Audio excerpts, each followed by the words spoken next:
Et donc, ça donne tout de même un tissu économique dont il faut prendre soin. Michel Picon, un pays de contrôleurs et d'inspecteurs où rien ne fonctionne, ce pays est mort, en parlant de la France, diagnostic sans appel de Jean-Louis Borloo. C'est excessif ou vous partagez ces propos?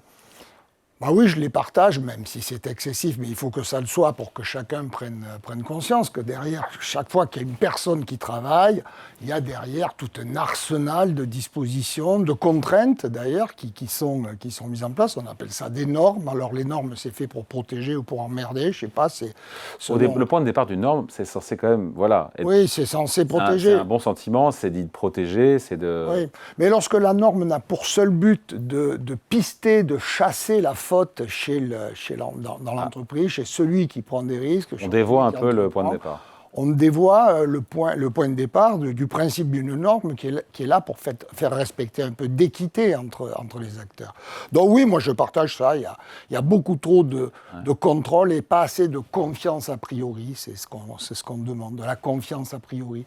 Les chefs d'entreprise, c'est pas tous des délinquants, parfois ils peuvent se mettre en faute, parce que c'est compliqué, parce que, surtout quand on est une petite entreprise, qu'on n'a pas de DRH, de DAF, etc., on peut se mettre en faute sans le vouloir. Et ça mérite tout de même le fait d'entreprendre le respect de l'administration, qu'on n'a pas toujours. Bien sûr.